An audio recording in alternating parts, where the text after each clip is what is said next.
Buenas tardes, soy Macario Lozano y este es su programa Jornal 2030. Gracias por estar con nosotros, Violeta. Buenas tardes. Hola, Macario, ¿qué tal? Buenas tardes. Ya terminaron las elecciones, ya hay un gobernador presuntamente electo. Sin embargo, hay un fenómeno que se dio y que no es objeto de debate ni de análisis, el caso de la abstención muy elevada que ocurrió. Así es, un abstencionismo muy alto porque fue mayor al 50%, llegó como al 60%. Y es algo de lo que no se ha hablado porque pues el PRI por lo menos ha tratado de opacarlo al hablar de que fue una votación histórica. Por eso, bueno, quisimos ir a hacer entrevistas, sobre todo con actores políticos, que nos comenten cómo lo ven este fenómeno, a qué lo atribuyen también y cómo superarlo. La participación de los ciudadanos en las elecciones a gobernador que acabamos de tener, sí, efectivamente fue muy baja. Si el PRI no hubiera gastado tanto dinero, si no hubiera acarreado tanta gente, ¿en dónde hubiera quedado? En menos del 30%. Pues en esta ocasión realmente el gobernador entrante pues estará tomando posición con el consentimiento de un porcentaje muy bajo de la población mexiquense. Que con esos excesos de gasto que se llevaron a cabo, hicieron sentir a la ciudadanía que el PRI estaba pues demoliendo a los otros partidos y la gente mejor se quedó en su casa, porque qué caso tenía ir a votar en una elección que ya estaba perdida. Pues queda claro que las modificaciones de la ley Peña pues fueron directamente en contra de la democracia. Facilitaron esa manipulación y la gente se quedó en su casa, no quiso salir a votar. Se va a sentar en la silla pero con muy poca aprobación. Eso quiere decir que no va a tener legitimidad, inclusive tiene un grave problema de gobernabilidad. El porcentaje de participación se dio apegado a lo que es el promedio de participación en este tipo de elecciones. De hecho, se superó. Tuvimos una participación mayor a otros procesos electorales, pero en términos absolutos, la cantidad de votos obtenida, que superó a los 3 millones de votos por el candidato de la coalición Unidos por Ti, marca un récord histórico de votación en todo el Estado de México. Sí, es deseable el tener un porcentaje mayor de participación, pero lo cierto es que esa es una responsabilidad de los partidos el convencerlos.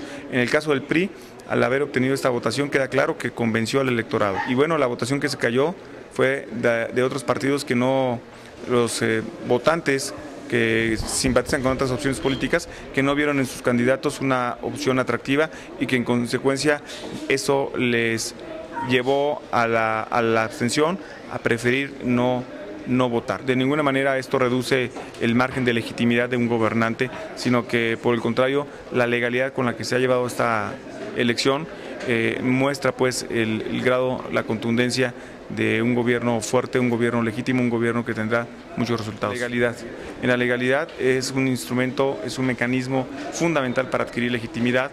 El apego a la norma electoral ha sido indiscutible y normas que se han ido reformando, como en esta elección, en donde tuvimos un proceso más corto en días, en donde tuvimos una campaña más barata en cuanto a la prerrogativa de recursos públicos para los partidos políticos y una campaña más limpia. Nos debe poner sobre alerta a todos. Me parece que habría que ir pensando en una segunda vuelta cuando no podamos convocar al 50% mínimamente de electores, ¿no? Primero hay que preocuparse porque habla de una falta de credibilidad para los actores políticos del partido que seamos. Y después, insisto, habría que pensar en una estrategia para que si no acude más del 50% a votar, pues pudiera convocarse a alguna segunda vuelta seguramente, o sea, algún mecanismo en el que pueda estimularse de participación a todos los ciudadanos sobre todo, porque la verdad es que esto creo que sí le resta legitimidad a un proceso de por sí ya totalmente viciado, ¿no? Cuando ya eres gobernador electo tienes que gobernar para el 100% de los mexiquenses y más del 50 y el 57% no te legitimó. Pues con qué autoridad moral y política puedes llegar a gobernar para con ellos. O sea, en un proceso que se dice que es democrático, que tengo mis reservas al respecto, me parece que debiera darse esa oportunidad para que la gente pueda repensar su voto y decidir si participa o no, pero insisto, alentando la participación, y creo que una segunda vuelta sería una buena opción. Este fenómeno del abstencionismo es una cuestión que no se puede desvincular en su análisis de lo que es la aceptación que tienen los partidos en la sociedad, y eso están demostrando en esta prueba, que es lo máximo a que se pueden exponer, que no interesan ni siquiera a la mitad de los que están en edad de votar, es decir, ni siquiera a esos. Así es, porque bueno, cuando el PRI habla y se ufana de que tuvieron una votación histórica, sí, pero también tiene que señalar que es una votación histórica con el padrón más alto de la historia. Nunca habíamos tenido un padrón tan alto de más de 10 millones de electores, bueno, de personas en posibilidades de votar. Y realmente quienes asistieron a las urnas pues fue una cifra bajísima. Y bueno, quienes terminaron optando por el ganador, a pesar de la abrumadora diferencia con sus contrincantes, también es un porcentaje muy bajo, como del 27%. Sí, más, y eso estamos hablando de una votación de que también ellos la señalan que es histórica, efectivamente los 3 millones de votos, pero representa como 28% cuando mucho del padrón de total, no del padrón, sino de la lista nominal, porque el padrón es un poco mayor. Entonces, y desde luego peor están los otros que quedaron muy hasta abajo, lo que quiere decir que los partidos tienen un reto y una tarea muy grande por delante, porque están defraudando en realidad todo el dinero que le estamos dando, no lo están aprovechando en educar a la población y motivarla a que participe y vote. Sí, me parece que no es argumento el que señala el diputado Pablo Azañas del PRI al mencionar que pues es más o menos la cifra que se registra en todos los estados. No nos podemos conformar con eso, que porque todos están mal, pues nosotros también y está bien. Me parece que también en el PAN, a Carlos Madrazo, pues hace falta una autocrítica de que finalmente les faltó trabajar, les faltó incentivar a la gente para que saliera a las urnas. Y aquí me parece que bueno, la posición pues más positiva en este sentido sería la de Arturo Piña del PRD, que efectivamente habla de una falta de credibilidad, pero una falta de credibilidad en los políticos, en los partidos, que la gente no confía y entonces no sale a las urnas. Ahora los partidos están trabajando y están operando y funcionando, y su propia existencia nos cuesta todo.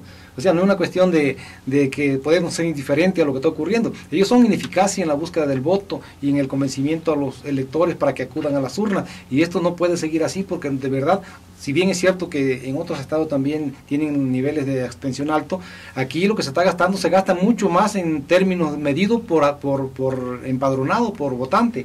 Así el voto es muy alto porque las propias autoridades ganan muchísimo más que en otras partes. Sí, es un presupuesto millonario que, bueno, se destina para todos los preparativos. De por sí, cada año hay un presupuesto millonario, pero en año electoral incrementa, evidentemente, porque se tiene pues que preparar todo, que buscar gente, emplearla para el proceso electoral, evidentemente todo el material que se va a utilizar. Y bueno, el hecho de que sea tan poco lo que se utilice porque son muy pocos los electores que acuden, pues es negativo para todos porque finalmente también es como dinero tirado a la basura. Sí, y aquí digo, no se discute la legalidad de la elección y de los resultados, salvo lo que decidan las autoridades jurisdiccionales, los tribunales, pues, pero es indiscutible que una votación con alto porcentaje no da mucha legitimidad al que gana, aunque sea legal su elección. Desde luego, siempre una elección para que sea legítima y para que sea altamente legítima, desde luego tiene que ser legal, indiscutiblemente, pero no siempre una elección, por legal que sea, puede tener alta legitimidad si no vota la gente. Sí, la verdad es que es muy triste y además es grave que tengamos un gobernador electo con una minoría y bueno, si vamos a los más de 15 millones de habitantes del Estado de México, pues con una gran minoría. Entonces es necesario también que pues todos nos concienticemos. Es cierto que los partidos han hecho mucho para perder la confianza de la gente, pero finalmente todos también tenemos que estar enterados porque en las urnas se define el futuro del Estado y después no basta con quejarse y echarle al gobierno, hay que acudir y hay que también definir o tratar de definir el rumbo de la entidad. Es decir, esto que estamos analizando lo estamos viendo a futuro, desde luego, porque ya lo pasado, pues ya, como dice José, lo pasado, ¿no?